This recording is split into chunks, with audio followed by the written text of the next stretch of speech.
Hi, I'm Cardiff Garcia, and this is The New Bazaar. Coming up on today's show. What was funny about that was not so much that I was solving a problem that had been bothering people, as I was saying, hey, look around you. One of the most important things about the economy is something we don't study at all. Paul Krugman on the economy, trade, agglomeration effects, punching hippies, and so much more.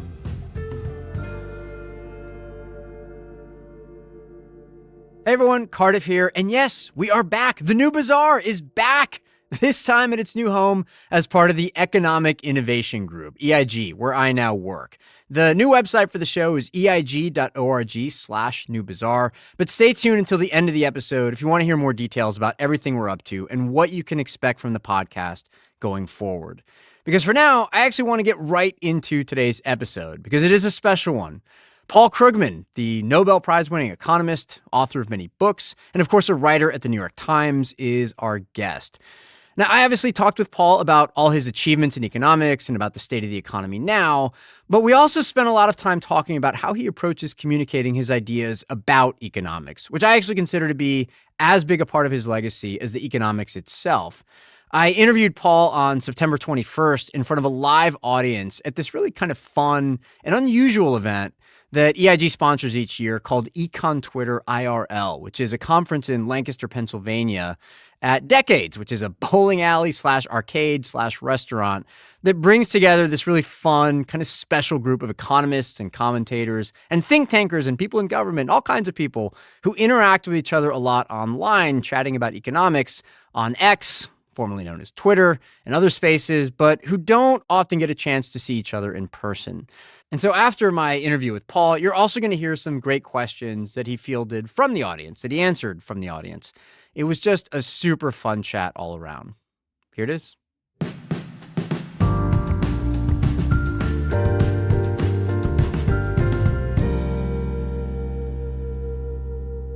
Paul Krugman, welcome to the New Bazaar. Hi there. So I thought I'd start with this.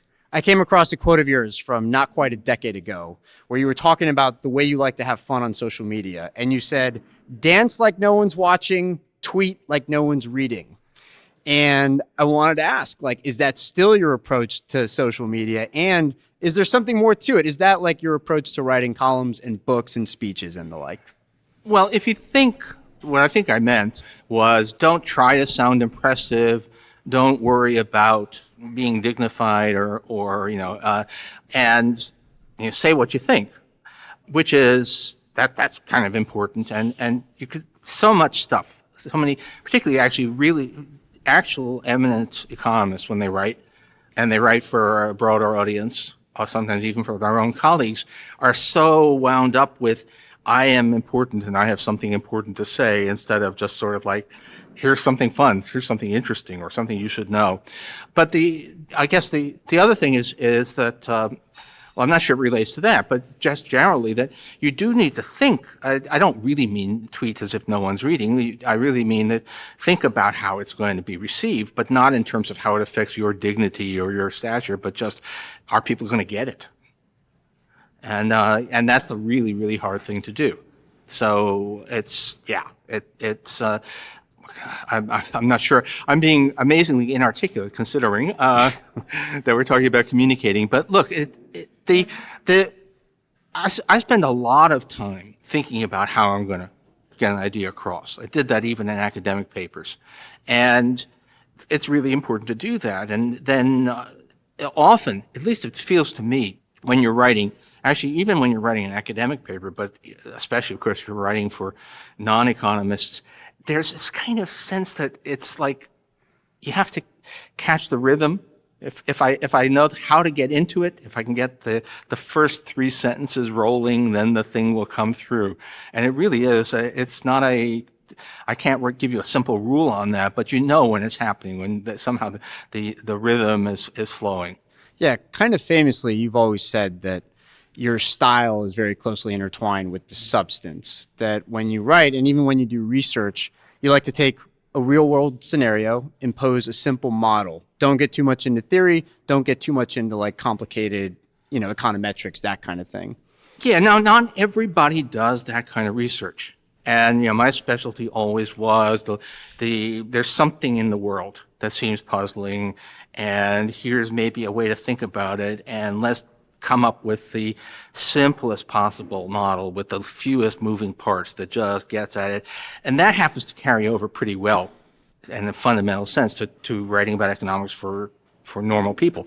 Because again, it's simplify, strip it down. Don't do violence to the reality. Don't say anything that's wrong, but strip away every piece of wasted verbiage. So, get it down to what people really need to know. Another quote of yours that I came across recently was that interesting ideas have very little to do with interesting life experiences. So where do interesting ideas come from, for you at least? Well, that's a good, yeah, and that was self-justifying, right? Because I've had a very boring life, suburban kid, went to a suburban high school, and went to college, went into, no fun, no sled trips across Alaska or anything like that. So that was justifying myself.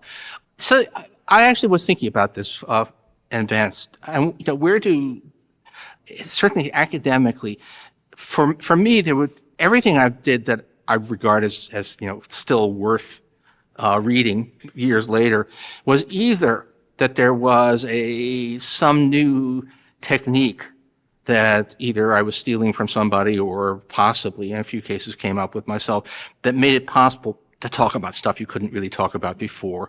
Or there was just something really puzzling in the real world and trying to really struggle to say, how can this be happening? And so I can give you examples of both those, but a lot of the stuff I did on trade was, well, we had these new models of monopolistic competition, and there was a hammer, and I found some interesting nails to hit with it.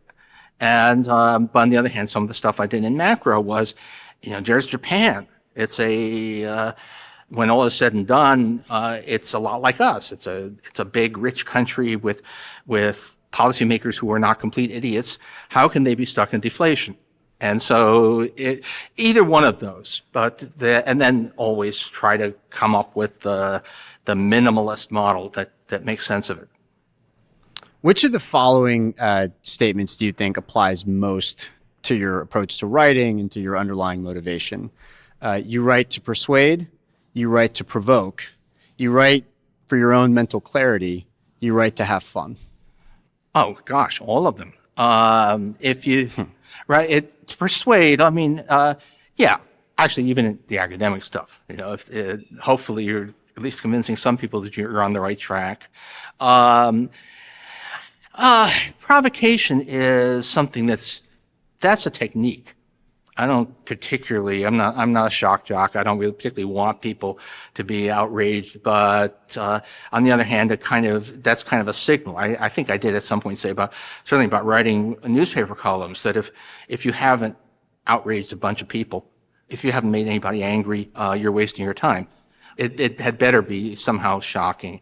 And there were too many criteria there, but look, if you're not having fun, then it shows. Yeah, I guess I asked because I'm kind of curious to know how conscious you are of the narrative of who you're battling at any point in time, right? So in the 90s, you were one of the all-time Hall of Fame puncher of hippies, right?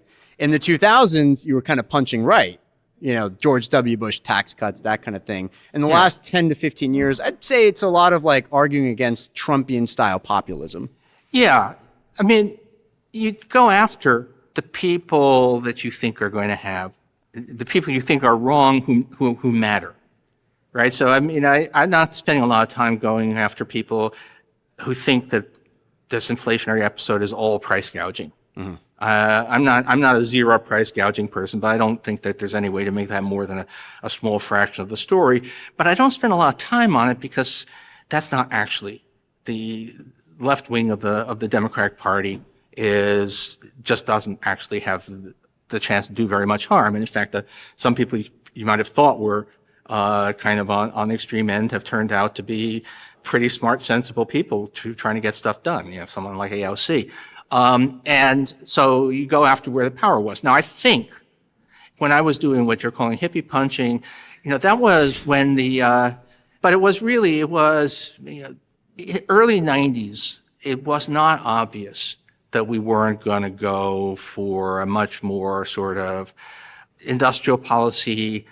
And we may get to that, but industrial policy can solve all our problems, and that we need to be more like Japan. And certainly, Bill Clinton had some affection for that point of view, and it seemed worth arguing against. Now, at this point, I think I probably am less.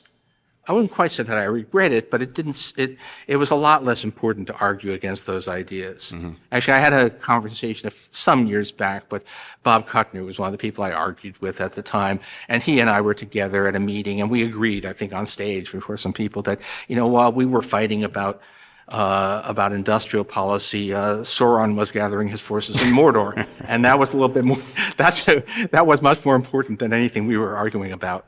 All right. Well, I think Paul Krugman endorses AOC might be the headline of this conversation at this point. Can I just say that? But people say, "Oh, she's a crazy person. She says the top marginal tax rate should be 70%."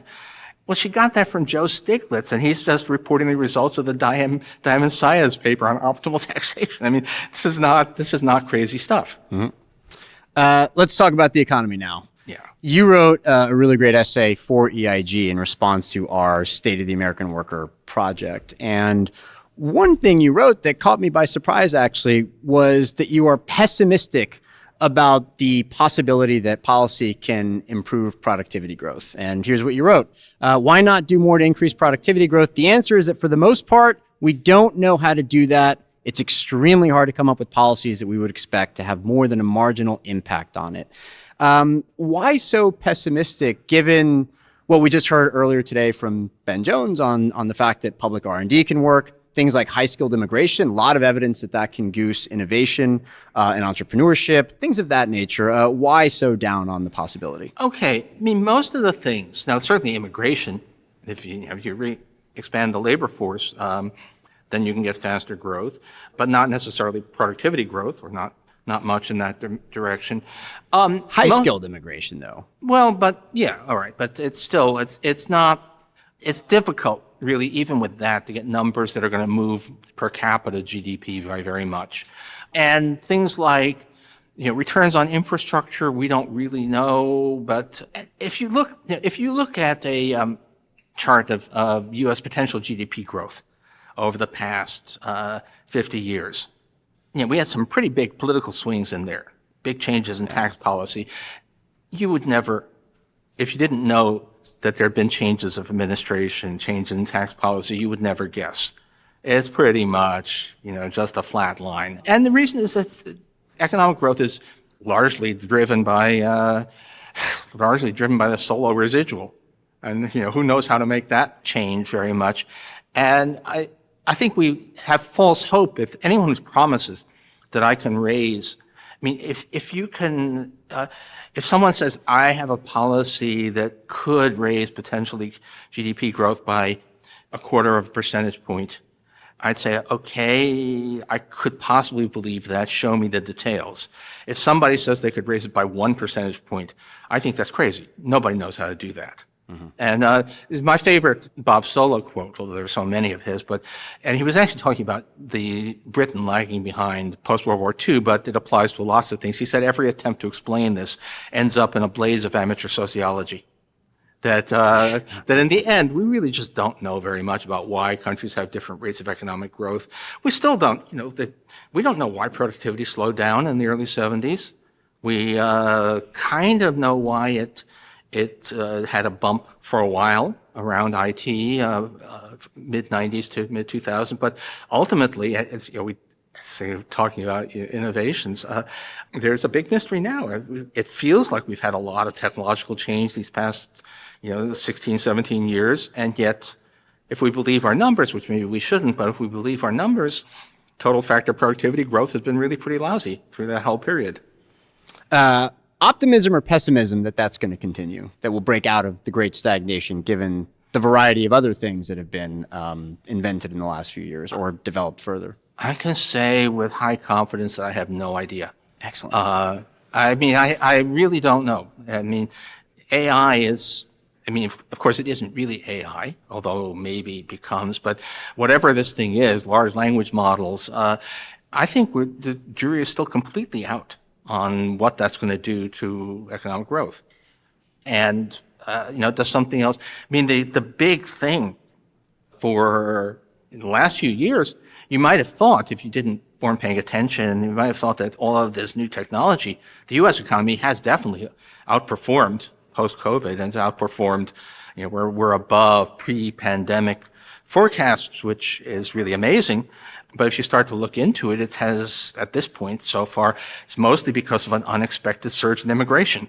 Yeah. And so the technological stuff, we really don't know. It's, okay, and my long-run pessimism, there was this, I've been around for a while. So back in the 60s, there was all this futurism. There were people making long-run projections, and Herman Kahn had this thing called the year 2000, which was about what the world would look like in this far distant year of 2000. And there were like 100 predicted innovations. And he got almost all of the ones that actually did happen. There's stuff in there that is recognizably smartphones. There are things that recognizably are pretty much all of the sexy technologies that have come along since the 1960s. There's also like 60 technologies he predicted that didn't come to pass. On the whole, we're a much more pokey, backwards world than what people in the 1960s thought we were going to be even 10, 15 years ago. You and a lot of the people in this room, actually, and I spent a lot of time in the 2010s trying to convince the government, writing about how we need to spend more money to fight the sluggish recovery, to make it a more robust recovery, to get back to full employment. Same thing with arguing that the Fed could do more during that time. It seems like we might have learned that lesson, but I'm kind of curious to know if you agree and if you think that economists have also learned that lesson. I think, well, what do you mean we, white man? I mean, have we, who are we? I think a lot of economists have. I think, the fact that we ended up with low unemployment and low inflation, and it turned out that the limits were much less, and a fair bit of evidence for some hysteresis there, that running the economy at low pressure actually does impede, despite what I've been saying about the immovability of potential growth, that you do actually pay a price in terms of long-term damage if you don't fully utilize the economy's resources. And U.S. policy, I think at this point we can now say that the U.S. the Biden administration was determined not to repeat what it saw as the mistakes of the post-GFC, of doing too little and allowing a depressed economy to linger. And at this point, that turned out okay. We got good growth. We had a temporary surge in inflation, but we're back. And they effectively learned that lesson. Now, has Germany learned those lessons? I think we can say pretty safely that they have not. So I'm not sure that I think at least some policymakers have picked it up. At least some economists have, but not everyone. I know you're on team long transitory. The idea that the inflation, that temporary surge in inflation you just referenced, was primarily caused by problems with supply chains. And once those were undone, that inflation started coming down. The policy was sort of less influential there.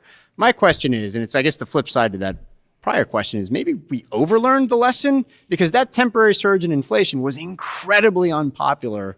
And something that a lot of people I worry about, is that the next time we have a situation where we need to get back to full employment in a recession, people are going to be a little bit more hesitant about it because they remember that inflation. Yeah, and this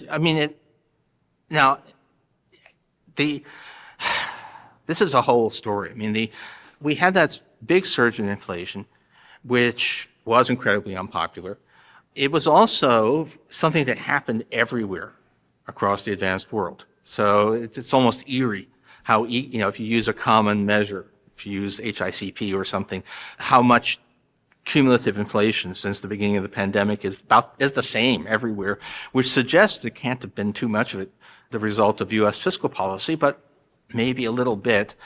The economics, again, have worked out fine We got a sort of a one-time jump in the price level, which was probably mostly supply chain issues rather than fiscal policy. Maybe fiscal contributed a bit, but the long-term damage that some people were predicting never materialized.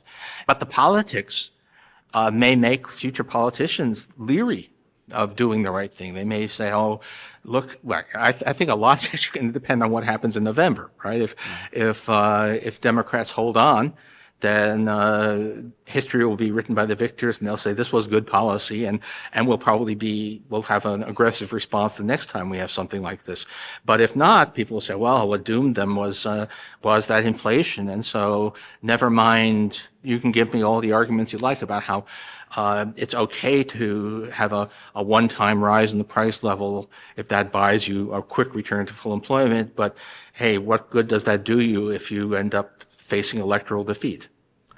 If you could design foreign economic policy towards China, if you were put in charge of it, what would be your preferred suite of policies? Would you want to just continue the protectionism on national security issues, or would you go full decoupling? What would you want to do? No, I would actually, if I could, we have a bunch of legacy Trump tariffs on China that don't serve any strategic purpose, and I would scrap those. Except I understand, there are too many old students and friends in this administration, so I may have trouble being a little being fully objective. But I understand that nobody wants to be accused of being soft on China. And so those tariffs stay there not because they make sense, but and full decoupling. Do we really, if we're getting a lot of our toys and footwear from China, I don't think that creates any particular strategic vulnerability. But I do think it makes sense to have given geopolitics, to be pretty serious about advanced technology, to a certain extent, industrial capacity. I think one of the really scary things that we've learned is that the age of large-scale conventional wars, where your ability to churn out weapons actually matters, has not passed. So now what we're doing, it's really one of those funny things. The Biden-Harris administration has been incredibly aggressive on the technology front against China. Seriously, we are effectively trying to kneecap another country's technological progress. That's a hell of a policy, which I think I support, but it does make me extremely nervous to see us doing it. I don't know. I guess I would be doing it too, but not without some serious qualms.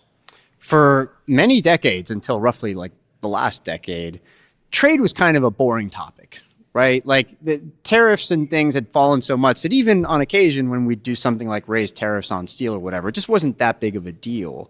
But now it's quite a big deal. If you look at the Trump plans, and also if you look at the fact that like politicians across the board, it's just not fashionable right now to defend the liberal trading order, right? And the gains that brought about. Are you worried that some of the stuff there that actually is very much worth preserving will be lost because it's just not as cool to talk about it? It enormously depends on who's in charge.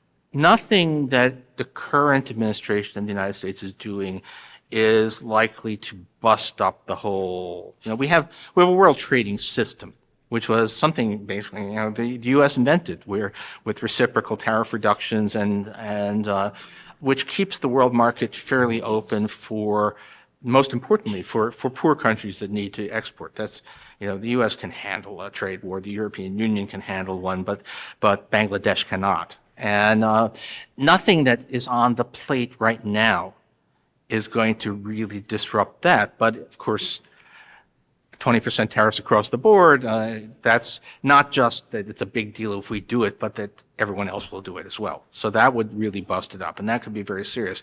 I'm not sure the loss of intellectual fashionability is all that important. And there comes stories of my life. If you're at an Oxford dinner party and you get a phone call, it's extremely rude to step out of the dinner to take the phone call, unless the caller happens to be the President of the United States, and which was Barack Obama complaining about my TPP colleague. Tell us more about that phone call. Well, no, just and it was interesting because he did not say no pablum about already it wasn't. It was all geopolitics. That geopolitically we need to do this, and and my argument actually was also really not about economics. It was about domestic politics, saying that given the threats that we face on the home front, we cannot afford to spend political capital on this. This was an agenda that for an earlier, saner time. And would you do it now? Would you do TPP now as a way of trading more with our friends and isolating China, I guess? Well, it would be hard to sell. I mean, I think it's probably just. It's not. It actually wasn't great economics. Turns out the TPP, like a lot of what we call free trade agreements, was really more about intellectual property than about trade. And it's not. The economics on that ain't so great. But also, try to make deals. Friendshoring one way or another makes sense. I think TPP was probably too broad and got too much baggage associated with it. And you always need to remember that voters. Strategists in Washington may understand that sourcing from Vietnam is not the same as sourcing from China. The general public probably doesn't. And so, it's certainly not a bad idea. And I think we really certainly want to be trying to find ways to keep as much globalization with countries that either share our values or at any rate are not a geopolitical threat as we can. But that one was, it was all couched in the wrong rhetoric, I think. The problem was that TPP as it was still, it was trying to do old-fashioned Davos globalism 5 years too late in the political cycle. Your Nobel Prize wasn't just for trade theory, it was also for economic geography. So very brief background for our listeners. You looked at the idea that industrial clusters not only tend to form, but also tend to be self-sustaining. And so this could be, groups of countries that trade together, or it could be inside the U.S., the Northeast Corridor, things like that. I'm kind of curious to know if you think that agglomeration economies are different now or will start to be different because of things like work from home, communications technologies, and like the dematerialization of the global economy where a smaller share is going to manufacturing, I think for the last decade or so. Oh, it's more than that. No, the thing about the idea that agglomeration economies of one form or another exist is obviously not new, although I was able to make it a little bit more formalized. In a way, I thought that the key addition of the new economic geography. So I have now two things that I was associated with, which the new trade theory, which people now call the old new trade theory, and the new economic geography, which people now call the old new economic geography. But the idea that there's always a tension. There's forces pulling things together and forces pulling them apart, and the balance can tip one way or another. In fact, has over the past 200 years, it has tipped first one way, then the other, then back again. And the modern forms of agglomeration are different from the ones that prevailed in the 19th century. I like to say that the models that I was writing down 30 years ago they had this kind of steampunk feel. They all they were very much focused on manufacturing and on industrial clusters, and we all lavished attention on these great stories like the detachable collar and cuff industry of Troy, New York, and that sort of thing, and which most have gone away in the United States, although it's not totally. They do exist to some extent, even in manufacturing. But actually, these days, if you really want to find old-style industrial clusters, you go to China. But there are other forms of agglomeration. And in fact, we had a big tipping point.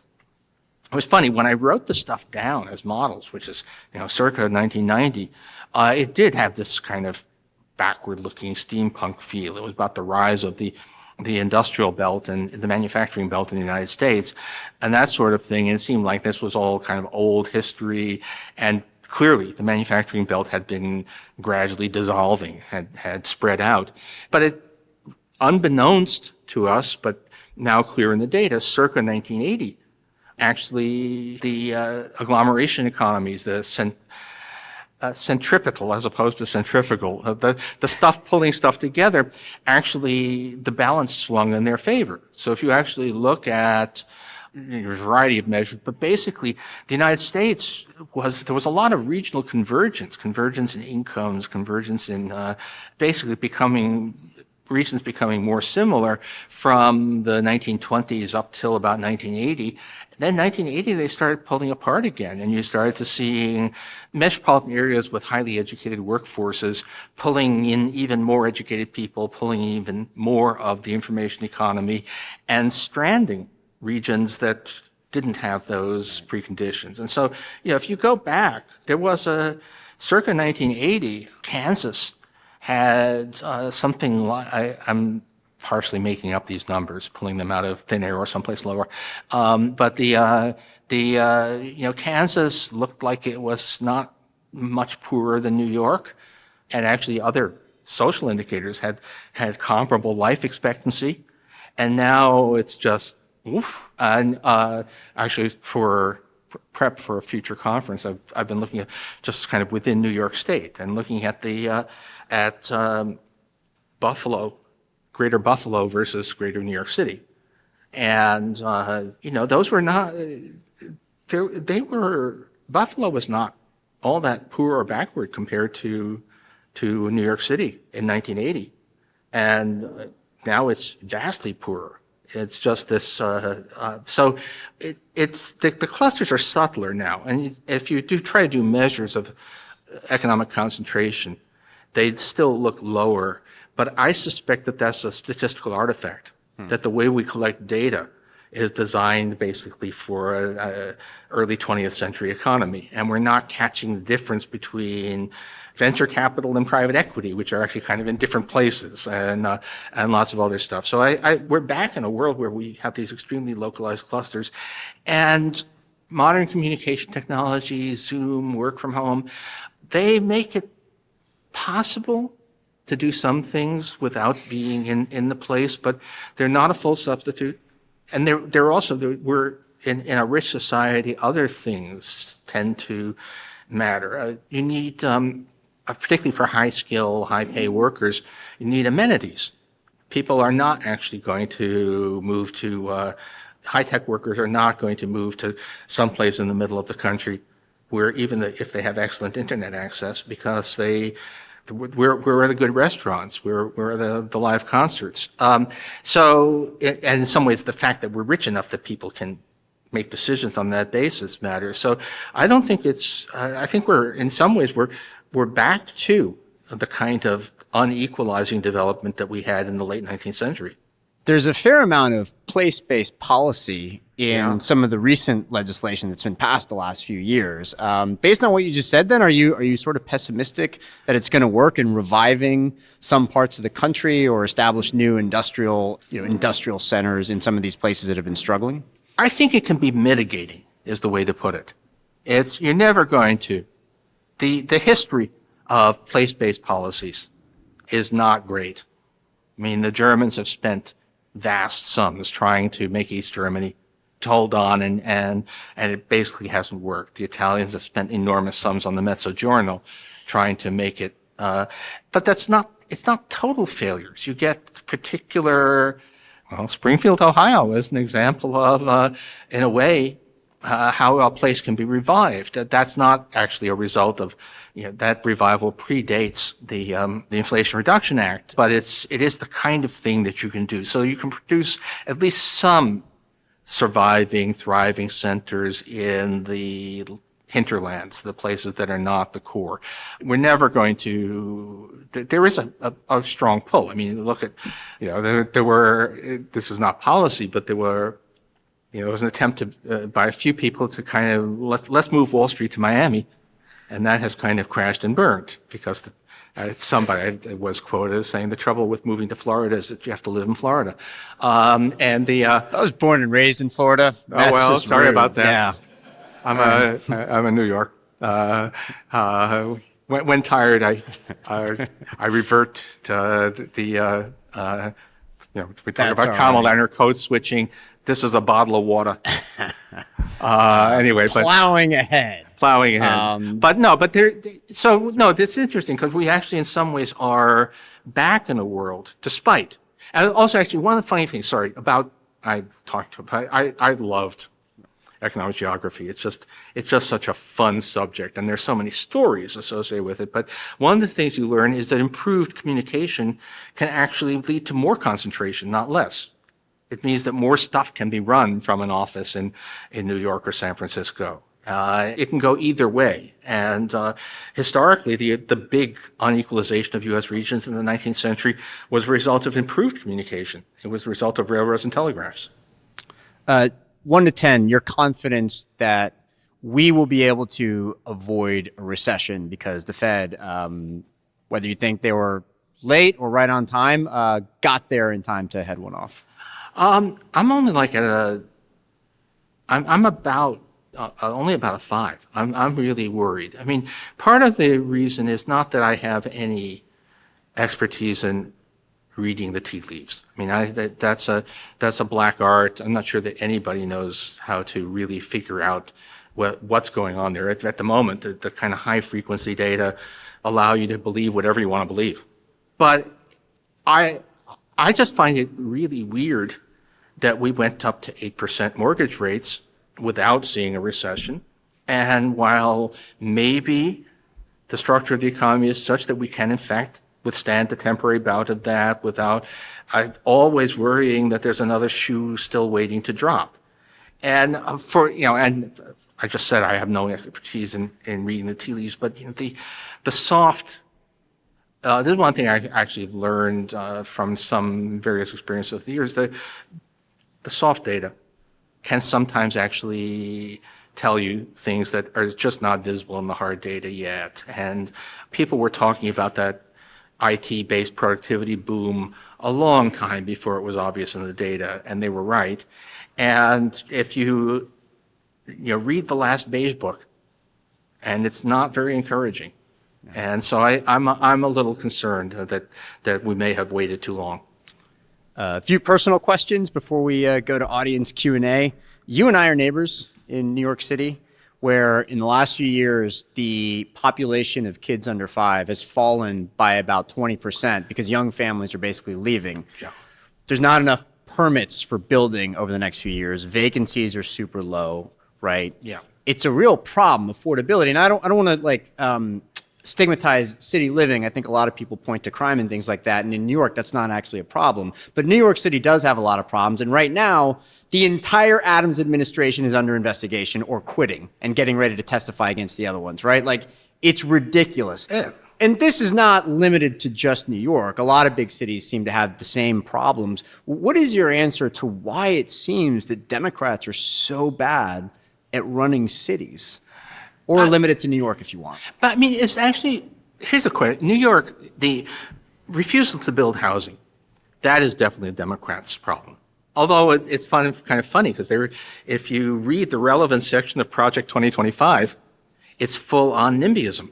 Yeah. It's basically saying the federal government shall not stop local communities from preventing construction of housing they don't want. So it's actually there's a kind of bipartisan dysfunctionality. Well, that's not stupid. It's just destructive. But the NIMBYism though has been there. If you ask why has Texas overtaken New York, the biggest single reason is that they just don't have much zoning, and so they can build housing. Otherwise, it's not. I mean. Yeah, there's a lot of corruption. Is New York really that badly run? I mean, when there's a lot of things that work. We both live there, and it's always kind of a joke, right? The whole country thinks it's an urban hellscape. It's actually about the safest place in America. It has a wonderful system of parks. The subway is ugly, but actually extremely efficient. And so, is it really? I'm not sure. It's just I think, and this is not just a Democrats or cities problem, how is it that the world's greatest nation, with all of its sophistication, finds these people as politicians? What's the answer? Well, I mean, look, politics there's a huge free rider problem. Voters don't have a strong individual interest in choosing someone, and people don't know, people don't know much about politics, nor should they really. People have lives to live, children to raise, and all of that. We used to have, with all of its negatives, we used to have a kind of an establishment that enforced some standards, that kind of, there's a lot of ambiguity. Bipartisanship, the golden age of bipartisanship was partly possible because you had all of these racist Southern Democrats, but still, there used to be more of a filtering mechanism. There was more, we were less fractured. If Walter Cronkite could get on TV and say, we need to get out of Vietnam, and people believed him. And we don't have anything now. We just have, and so we do get an awful lot of really, really, the quality of people that we have running for, let's say, senatorial seats. If you've been reading the news lately, and I think I'll stop right there. You once said that one of your professional regrets was that you didn't do more empirical work. Yeah. It seems like the economics profession itself has shifted dramatically in favor of more empiricism, and I'm wondering if that is still a regret of yours, and if so, is it something you'd like to try out? Well, it's a regret of mine. I think I'm too. Not at this point in, it's, look, I'm not doing a lot of new research now. And I don't really think that, I think that's okay. There's a certain kind of open-mindedness, raw ambition, whatever that you can have when you're 30, that's not gonna, not gonna be when you're 70. And if you keep on trying to, it depends a little bit. People who are more empirical can keep on doing really productive work right up to the end. But if you're somebody whose specialty was little models, then probably not. I mean, I will not tell you who, but there's one colleague of mine of whom it is a running joke among people who know him that he writes a really good paper every year. And we wish he would stop writing that paper and try writing a different one. You do tend to repeat yourself at a certain point. So, all right. No, I mean, the profession has moved heavily towards empirical work, which is fine. It's not saying necessarily that it was wrong. There are phases. Then in the 80s, it happened that there were just new ideas. We were breaking out of the kind of perfectly competitive constant returns paradigm, and there was just a lot of mind opening to be done, which was something that I think suited my own mindset. So I did that. But later on, a lot more empirical. I had a conversation a couple of years ago with actually David Weinstein at Columbia, I love his stuff, and he not as a criticism. He's saying, none of your best known papers would be publishable today, because they were all little models based on stylized facts without a big database and a lot of empirical work, which is not saying that it was wrong to write them the way I did at the time I did, but sure, we've moved on and we have lots more data and vastly more ability to process data, so we do different work. Last question before we turn to the audience, if we can start getting the mics ready. It doesn't seem like you've repeated yourself too often throughout your career in terms of the stuff you've tended to focus on. And if you just look at the topics that we've just discussed in this limited interview, it's been a lot. Currency crises, economic geography, new trade theory, liquidity traps, and so forth. All of that is a part of what you've done in your career. So my last question is, what are you most proud of? Oh, that's a good question. A hard one.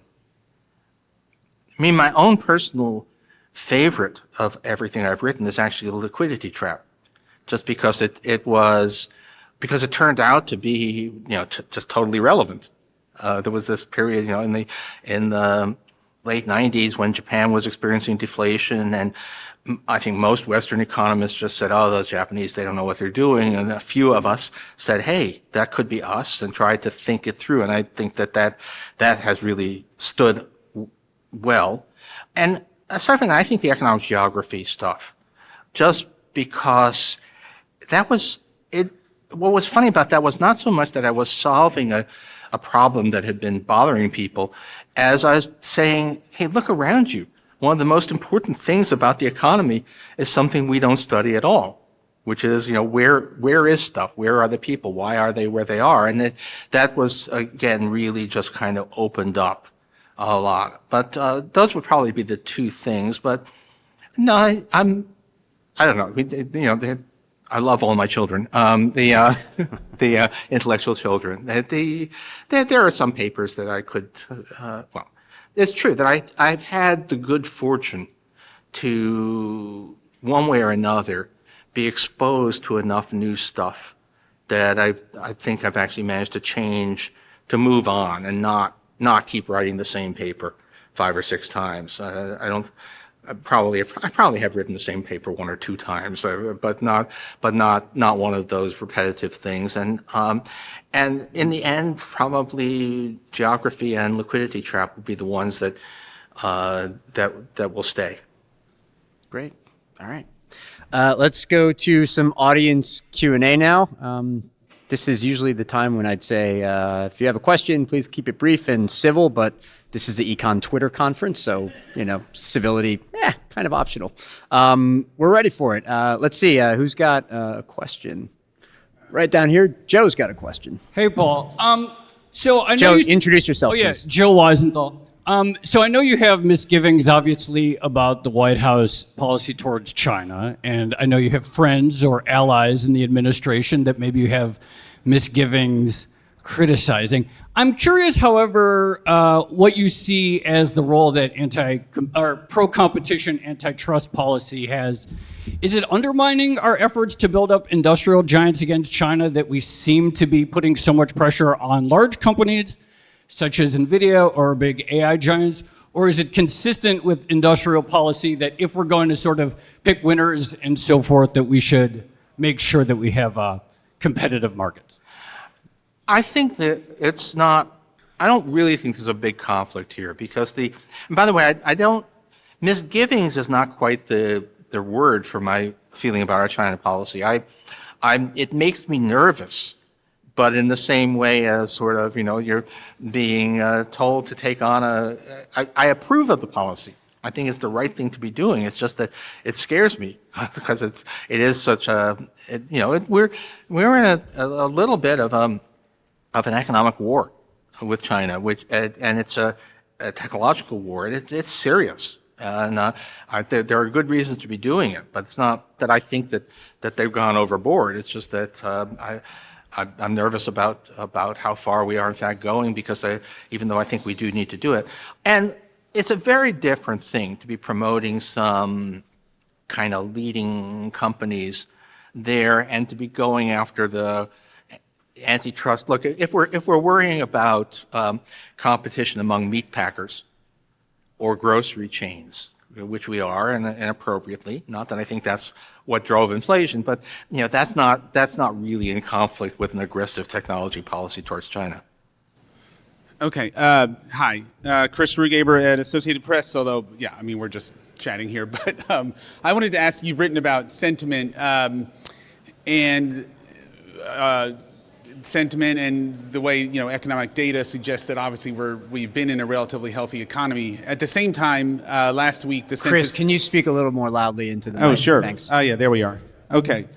Just wanted to ask about sentiment and the economy, and what some have obviously for some time talked about, a potential gap between those two. Last week we had census data showing, on the one hand, that median household income has recovered from to its 2019 peak, therefore meaning that wages or incomes have more or less kept up with prices. On the other hand, that does suggest that for 4 years the median household did not get an inflation-adjusted raise.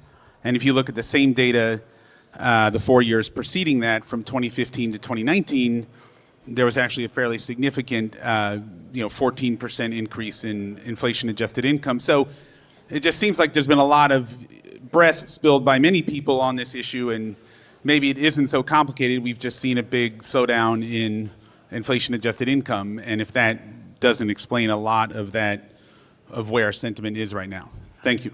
Yeah. I think you can watch the event that the CUNY Graduate Center is going to be holding on this on October 1st, although apparently it's going to overlap with the vice presidential debate, but we're going to have several of the Stone Center people, and Ernie Tedeschi and I are going to be talking about, why is consumer sentiment so negative when a lot of the macro numbers look more positive. That's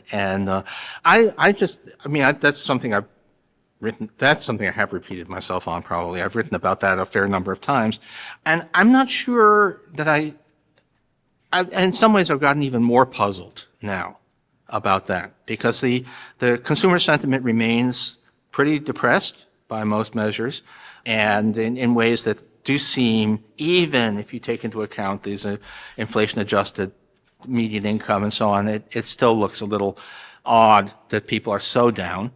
And we know some things about it, but what really freaks me out right now is that while the consumer sentiment numbers remain stubbornly depressed, the head-to-head polling suggests that the Trump advantage on the economy has disappeared. Mm-hmm. So a few months ago, you could say people feel terrible about the economy and they want Trump, who they think will do better. Now it's the same economy. And, there's someone from the same administration, they say, oh, I think she can do okay. And so what is going on? I actually don't know. There's something, but I do where I suspect that in this extremely partisan world that we're in, the question people answer may not be the question you ask. Right. I think a lot of what was happening was people say, people were asked, how do you feel about the state of the economy? And they said, I hate Joe Biden.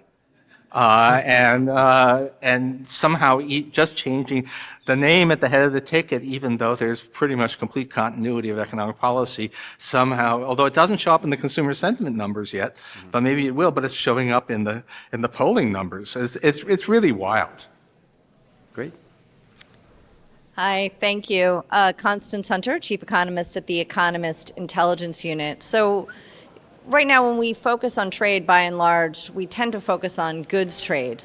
But services trade is growing in size and importance, and we don't really have any tariffs that I'm aware of on on services trade. We also don't have exceptionally good data. So I guess my question is, what research do you think needs to be done on services trade, and what policies should we have, and should we have more data on the services trade? Wow. Yeah, we should have more data. I mean, although I have to say that the great surge in services trade, people have been predicting that there'd be an enormous increase in service trade and that it we'd have massive job displacement from service imports for about 20 years now. And the reality has fallen well short of that. And it would be great to have more data. It is true that although we don't have tariffs on it, we do, this is one of those areas where regulation probably plays a significant role in reducing the possibilities of service trade. And it's also, by the way, and this kind of is, we didn't get to one of my fun things is, does technology promote globalization? And your immediate answer is to say yes, but that's actually not at all obviously true. It cuts both ways. Sometimes it makes it cheaper to produce things domestically. And one of the things that really is happening right now is that AI is probably an anti-globalization force, because instead of dealing with a person at a call center somewhere in Asia, you're dealing with a robot.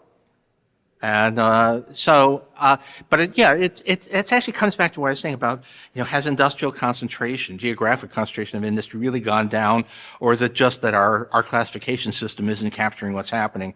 This may be a data issue, and it may be that we're actually understating services trade, although I'm not seeing the kinds of large scale, we don't see it wouldn't be a China shock, I guess, maybe an India shock with large displacements of domestic workers by services imports. But would be great. Of course, what we're actually doing is we're basically just scaling back data collection efforts across the board. So if you ask me that question 5 years from now, I will respond with similar uncertainty, but even less information. That was a good question. Next. Great. Hi, I'm Alex Omlovich with Niskanen Center Housing, but I wanted to ask a macro question. The three COVID stimulus packages together were more than 20% of GDP.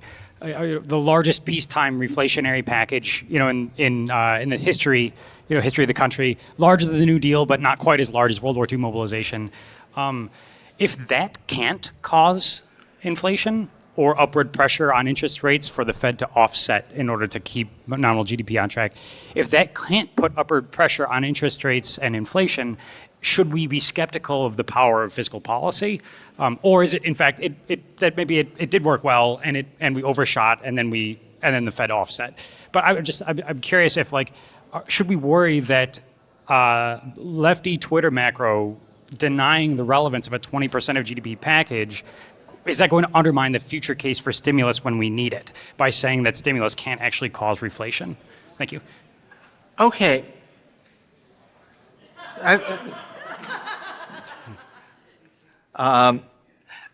The couple of things here. One was that the first stimulus package was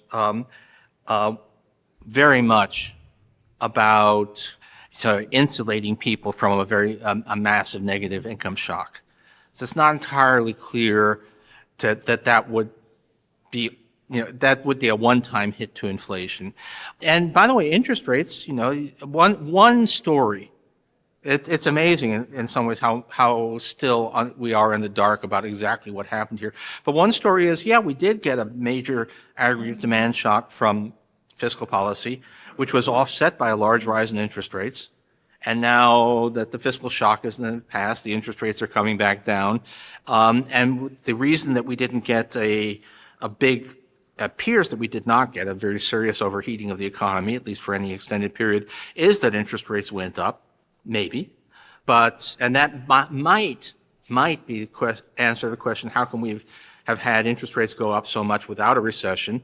Is that it was a struggle between interest rates and fiscal policy, and which ended up canceling out. But I don't think the whole COVID and post-COVID period is a really bad way to test policy effects because there was so much damn stuff going on.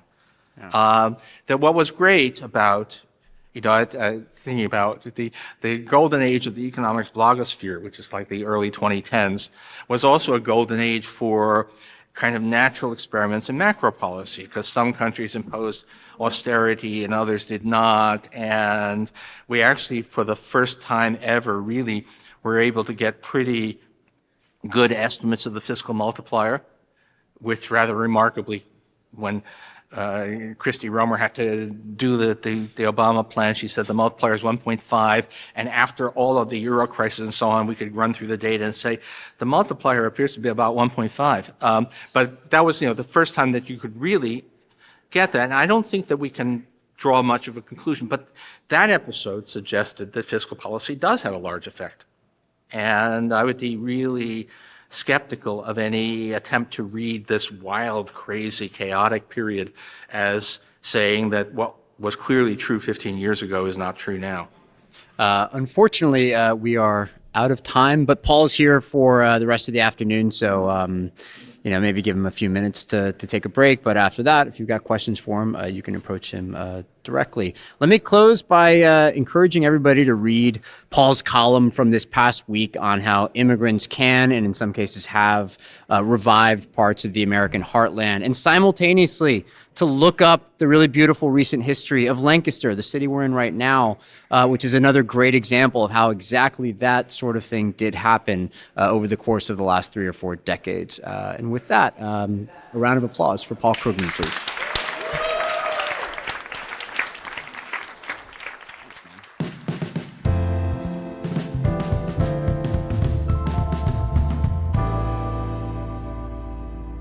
Okay, everyone, that was my conversation with Paul Krugman. And now I want to just say a few words about the New Bazaar's new home and what you can expect from this podcast from now on.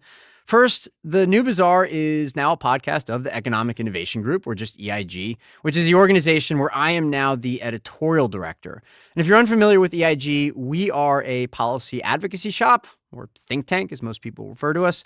We are bipartisan, and I can tell you from firsthand knowledge that my colleagues really do span the ideological spectrum, and we advocate for policies that make the economy more dynamic and more inclusive.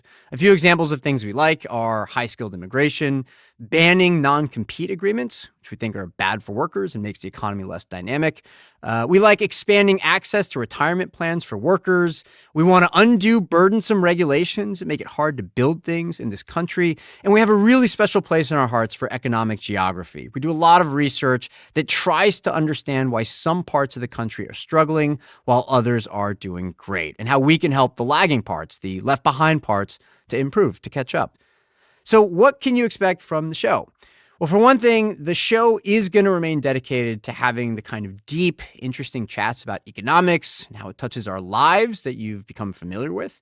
You're going to hear from my great colleagues at EIG on the show from time to time, but I do want to emphasize that it's not going to be a show where we just push for our preferred policies. We really want to keep having conversations that other podcasts are not having.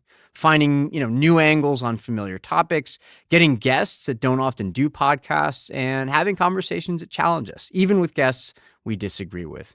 And the great news is that the New Bazaar's place within EIG also means that we're going to be able to speak with a wider range of guests, including some perhaps in economic policymaking circles. So yeah, we're back.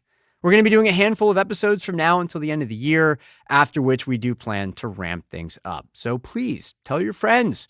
We simply could not be more excited about what's next. And that's our show for today. You can find links to Paul Krugman's columns, his books, some of his past essays that we referenced in the chat in the show notes for today's episode. You'll find those at eig.org/newbazaar. The New Bazaar is a production of the Economic Innovation Group. Adrian Lilly is our sound engineer, and our music is by Scott Lane and DJ Harrison of Subfloor Studio. Please follow or subscribe to The New Bazaar on your app of choice, and if you enjoyed today's show, please leave us a review or tell a friend. If you want to get in touch, I'm on Twitter as @CardiffGarcia, or you can email us at thenewbazaar@eig.org. And we'll see you next episode.